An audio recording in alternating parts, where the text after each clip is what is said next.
अस्सलामु अलैकुम रहमतुल्लाहि वबरकातुह।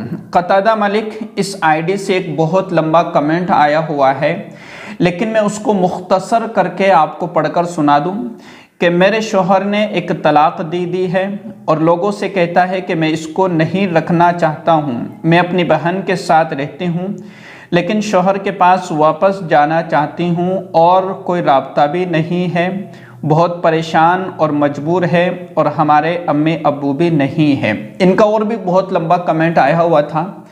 देखिए, सबसे पहली बात तो ये है कि ये जो मसाइल है मियाँ और बीवी के दरमियान के शौहर बीवी से मोहब्बत नहीं करता है या किसी की बातों में आ करके झगड़ा करके या बीवी को मार करके और उसको अलग कर देता है और कभी कभार तलाक भी दे देता है और उस बीवी को जो है उसके मैके छोड़ देता है। तो ये पहली बात तो हमें ये याद रखना है कि औरतों को सबसे ज़्यादा सब्र करने की कोशिश करना है, क्योंकि बाज़ मरतबा बाज़ शौहर ऐसे होते हैं कि जो अपनी जहालत की बुनियाद पर या फिर जो है किसी की बातों में आकर औरतों पर जुल्म करके और पूरे घर का सत्यानाश कर देते हैं और पूरे घर को बिगाड़ देते हैं, यानी कि पूरा घराना ही बर्बाद कर देते हैं। ना बच्चों की फ़िक्र उनको होती है और ना अपनी बीवी की फ़िक्र होती है। अगर आप सब्र करेंगी तो अल्लाह तबारक व तआला आपको इसका अज्र ज़रूर देगा। और हदीस मुबारका के अंदर जो शौहर बीवियों पर जुल्म करते हैं, अल्लाह के रसूल सल्लल्लाहु अलैहि वसल्लम ने उनके ख़िलाफ़ और उनके ताल्लुक़ से बड़ी सख्त वईदें बयान फरमाई है। लेकिन मैं आपको एक वजीफ़ा बताने जा रहा हूँ। इस वजीफ़े को आपको 40 दिन तक करना है। जितने भी लोग हैं और जितनों को भी ये मसाइल और इन परेशानियों से गुज़रना पड़ रहा है कि हमारा शौहर हमसे मोहब्बत नहीं करता है या फिर जो हालात बहुत ज़्यादा बिगड़े हुए हैं, कहीं से रास्ता नहीं निकल पा रहा है, क्या करें, तो इस अमल को करके देखें। इंशाअल्लाह अल्लाह की ज़ात से उम्मीद है कि फ़ायदा ज़रूर होगा। एक तो 40 दिन तक रोज़ाना की बुनियाद पर नमाज सलातुल हाजा पढ़ना है, ठीक है। किसी भी वक्त, चाहे आप इशा की नमाज के बाद पढ़े, नमाज मगरिब के बाद पढ़े या आप दिन में किसी भी वक्त पढ़ लिया करें, बस इसका ख्याल रहे कि मकरू वक्त ना हो, जो जब सूरज तुलू होता है, जब बिल्कुल दोपहर का वक्त होता है कि जिसको हम जवाल का वक्त कहते हैं, ये करीब 12 पौने 12 ये टाइम 12:15 ये जवाल का वक्त होता है। और जब सूरज डूब रहा है मगरिब के वक़्त, तो उस वक़्त हमें नमाज नहीं पढ़ना है। इसके अलावा जो भी टाइम आपके पास है उसमें आप 2 रकात की नियत करें और फिर उसके बाद दोनों रकात के 2 जो सजदे होते हैं, यानी हर सजदे में पहली रकात के पहले 2 सजदे में और दूसरी रकात के दूसरे जो है 2 सजदों के अंदर, यानी 40 मरतबा हमें आयत करीमा ला इलाहा इल्ला अंत सुबहानक इन्नी कुन्तु मिनज़ ज़ालिमीन पढ़ना है। अच्छे से समझ लीजिएगा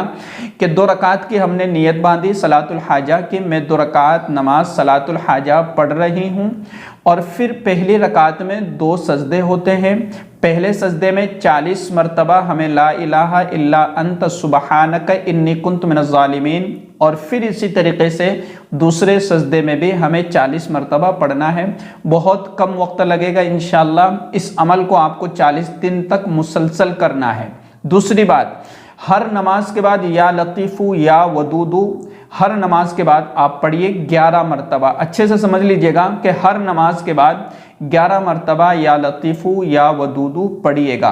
अच्छा, इसी तरीके से रात को सोते हुए कुल हुवल्लाहु अहद अल्लाहुस समद लम यलिद वलम यूलद, ये जो सूरत है, इस सूरत को सोने से पहले जब आप बिस्तर पर लेट रही हैं उस वक़्त आप सोते हुए इस सूरत को 11 मरतबा पढ़ करके और अपने शौहर का तसव्वुर जो है लाइए, यानी अपने शौहर को ख़याल में रखिए। इंशाअल्लाह अल्लाह की ज़ात से उम्मीद है कि अल्लाह तबारक व तआला आपके शौहर के दिल में आपकी मोहब्बत पैदा फरमा देगा और अल्लाह तबारक व तआला दिल को नरम कर देगा और इन वज़ाइफ़ की बरकत से अल्लाह रब्बुल इज़्ज़त वापस रिश्ते को कायम कर देगा और इसी तरीके से आपसी रिश्ते के अंदर जो बिगाड़ पैदा हो गया था, जो फसाद पैदा हो गया था, अल्लाह तबारक व तआला उसको ख़त्म कर देगा।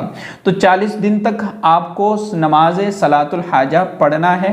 अच्छा, बाज़ मरतबा जो है अय्याम हैज़ शुरू हो जाते हैं, तो अय्याम हैज़ में छोड़ देना है। अय्याम हैज़ में नमाज तो नहीं पढ़ सकते ना, तो अय्याम हैज़ में ہمیں چھوڑ دینا ہے اور پھر جب پاک ہو جائے تو اس وقت واپس ہمیں یہی عمل شروع کر دینا ہے۔ اور ان دنوں کے اندر یا لطیفو یا ودودو تو کثرت سے ہم پڑھتے ہی رہے، ہر نماز کے بعد پھر تو نماز نہیں پڑھ سکتے نا، تو ہم دن میں کثرت سے یا لطیفو یا ودودو یا لطیفو یا ودودو اس کا کثرت سے ذکر کریں، انشاءاللہ اللہ تبارک و تعالی آپ کے مسائل کو حل کر دے گا۔ اور نماز صلاۃ الحاجت کے بعد اپنے لیے اور اسی طریقے سے اپنے رشتے کے قائم رہنے کے لیے اور اپنے شوہر کے دل میں محبت پیدا ہونے کے لیے اللہ تبارک و تعالیٰ سے خصوصی دعا کرے، انشاءاللہ بہت جلد جو ہے آپ کے رشتے کے اندر قائم، اور اسی طریقے سے اللہ تبارک و تعالیٰ رشتے کے اندر جو دراڑ پڑ گئی تھی اس کو ختم کر دے گا۔ اس ویڈیو کو زیادہ سے زیادہ شیئر کیجیے گا۔